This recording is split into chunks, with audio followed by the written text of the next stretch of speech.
What's going on, guys? Happy Friday. We are getting closer to NFL Wildcard Weekend. We put out our Bengals-Raiders betting preview video yesterday. We are here today now with the second game on Saturday. Tomorrow night, Patriots going on the road against the Bills, and this one should be good. So let's get right into it, how these teams got here. And starting with the Patriots, they were not supposed to be in the playoffs. They started the season 2-4. Lost to Brady and the Bucks. Bucks came to town, beat them on a heartbreaking loss for the Patriots. But then they went ahead, they got hot. The defense came together and really played phenomenal, leading them. But the offense was good too. 7 straight wins, and they capped off that 7-game winning streak with wins over the Titans, who are now the 1 seed. And they did go on the road and beat Buffalo. Same opponent they will have in this game tomorrow night. So sitting at 9-4, they were feeling pretty good. People started talking about them again. The media was saying, here we go again, Belichick and the Patriots. And then they lost 3 of their last 4. So no one really knows what kind of spot they're in now, but they did show ups and downs. Started the season terrible, got hot, and then finished the season terrible. But here they are in the playoffs, going on the road in a wild card game. As for the Bills, they had higher expectations this season. They came in with the 3rd best odds to win the Super Bowl, and they had a couple of weird losses this season. But other than that, they played pretty consistent and pretty good all season long. Those weird losses were the week that they lost 9-6 against the Jaguars, so they couldn't score a single touchdown against the Jacksonville Jaguars. Weird.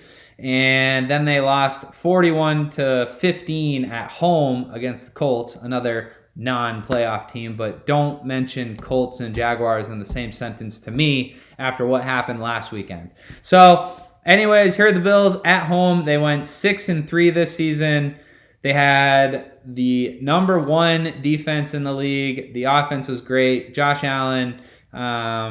So let's take a look at how the regular season matchups went between these two teams. So they played each other twice. The Patriots won the first game 14-10. That meeting did take place in Buffalo. In another game that was winter weather, like we are expecting tomorrow night. Very cold in Buffalo tomorrow night with the temps in the single digits with wind chill below 0. So gonna be cold.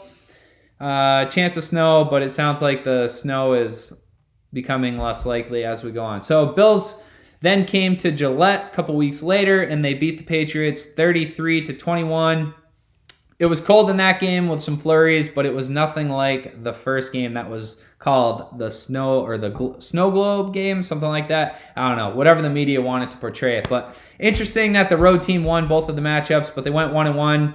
Bills had more success on offense in the second game where it wasn't as windy as the first matchup, and Josh Allen threw for over 300 yards in that game. So not supposed to be windy tomorrow night, but it is going to be cold, so you have to wonder how long Josh Allen's right hand will hold up. Even with a glove, below 0 is pretty cold. So let's take a look at the spread. Bills are favored by 4. They went 9-6-2 against the spread this season, and the Patriots went 10-7 against the spread. Over-under is set at 44. Bills games, 8 went over, 9 went under this season. Patriots, 9 went over, 8 went under. But they had the number 1 and number 2 ranked defenses in the league. You got this cold weather. You have to think it's going to be hard to throw. Under is probably looking like a good bet in this one, or you could even tease that up to under 50. That seems really good in a game that's going to be below 0 temps. There's probably not going to be a lot of throwing in the game. All right, on to the player props. So speaking of throwing, let's start with the passing props. So Josh Allen, his line is currently set at 243.5 passing yards. On FanDuel, he went 1-1 against this number in the regular season matchups against the Patriots. Obviously, the first game he went under in that cold and very windy game in Buffalo. Then he came into Gillette where there was nicer weather, although it was still cold and snowy, and threw for over 300 yards in that game. So it really comes down to how he can hold up in the cold, but I probably won't be betting the over on either one of the player passing props in this game. So yes, I do think that one goes under. And then the Mac Jones prop is probably a laughable under for a lot of bettors because in his first matchup in Buffalo in the winter weather, he only threw the ball 3 times. He went 2 for 3 for 19 yards in that one. His prop is listed at 204.5 yards in this one. And seeing that the Patriots had success running the ball against the Bills defense in both of the head-to-head matchups, you have to think that they're probably going to lean on the run again in this game. And you probably won't see Mac Jones, the guy who grew up in Florida and played his college ball in Alabama, going and slinging it out in the weather that's below 0. I think he's probably going to be pretty chilly tomorrow night. So in a game that projects to be winter weather and probably a lot of running the ball, let's take a look at rushing props. So starting with the Bills running back, Devin Singletary, his line is at 62.5. Singletary went over 62.5 rushing yards in 3 of his last 4 games to finish the regular season. He had 19 or more rushing attempts in 3 of those 4 games as well, which he didn't have in any other game this season. So maybe the Bills are trying to get him prepared to carry the workload in a playoff game in cold weather where he had to really carry the load. Next up, Damian Harris. Line isn't listed yet, but you look at it, and if he's playing, you have to look at this guy. He ran for over 100 yards in both of the games against the Bills, and he came out early in the game at Buffalo in the first matchup. He did have a long 63-yard touchdown run, but he had totals of 111 yards and 103 yards. And on top of all those rushing yards, he scored 4 total touchdowns in those 2 games. So if he's playing, you have to take a look at the number and probably take the over. I did see earlier in the season his line was listed at 60.5. If it comes up at 60.5 tomorrow, I will be all over that one. I promise you that. And I will be probably targeting his touchdown prop. Now, if Harris for some reason doesn't play because of his hamstring, he has been limited in practice, Ramondre Stevenson's line is set at 39.5. And you probably want to take the over on that anyways, even if Harris is playing because they have split time in the backfield. But if Harris is out, this Stevenson prop, you have to smash it before it goes up. 39.5. Stevenson only played in the first game against the Bills this season where Harris ran for 111 yards, but Stevenson still ran for 78 yards in that game.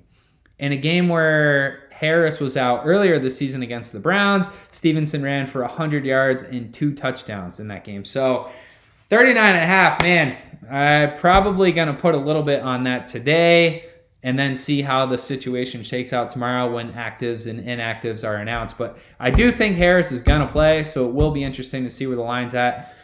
If Harris is at 60.5 and Stevenson's at 39.5, I'll probably take the over on both just because the last time the Patriots were in Buffalo, they ran the ball over 40 times.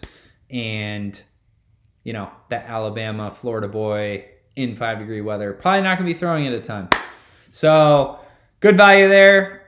Let's get into some of the receiving props, which, you know, you're kind of sensing this weather is factoring into everything. But Stephon Diggs' number is set at 68.5. That's the highest yard total for any receivers in this game. Diggs went 1-1 against this number against the Patriots. Obviously, he went under in the first game of Buffalo. Then he went over at Gillette.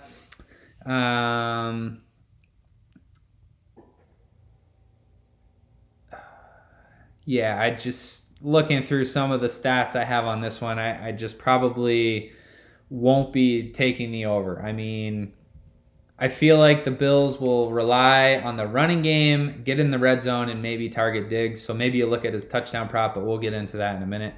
On the Patriots side of the ball, don't expect them to throw it much either, but their top guy, Kendrick Bourne, is listed at 32.5 most yards. That's why I'm calling him the top guy. You know, there's really no top guy for the Patriots receiving core.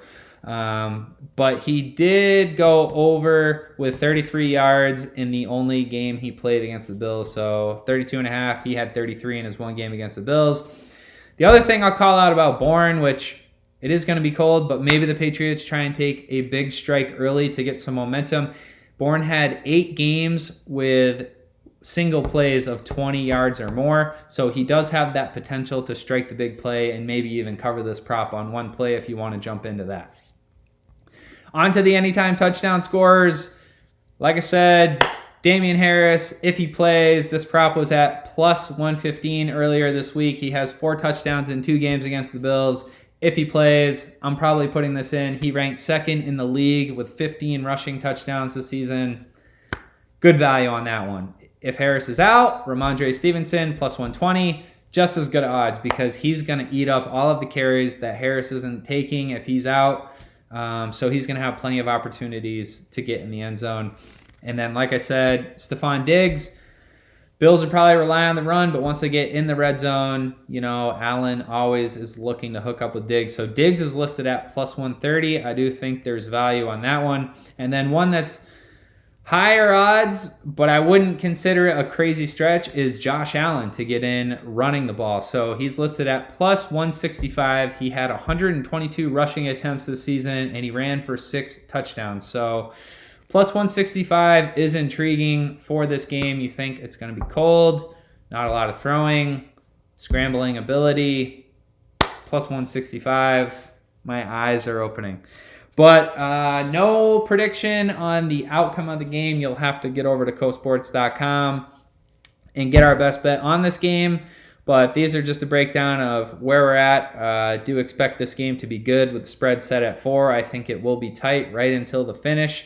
Maybe even overtime. You never know. So enjoy the game. Thanks for watching. We will have our Eagles-Bucks video, our 49ers-Cowboys video, Chiefs-Steelers video, and Cardinals-Rams videos coming up shortly. So thanks for watching. If you did enjoy, please like, please subscribe. We are trying to grow our YouTube channel in 2022. Haven't done a lot of it in the past, but we feel like there's a lot of value that can be shared with you guys. So appreciate you guys taking the time to watch. I hope you enjoy the weekend. And be sure to get over to cosports.com and check out all the offerings we have on the VIP picks this weekend. We did hit 5 of our 7 wildcard bets last year. So ready for a big weekend. Hope you guys are too. Enjoy the game and reach out to Cove Sports on Twitter or Instagram if you have any questions about any bets, any player props, any spreads, any totals. I'm here for you. I got you guys.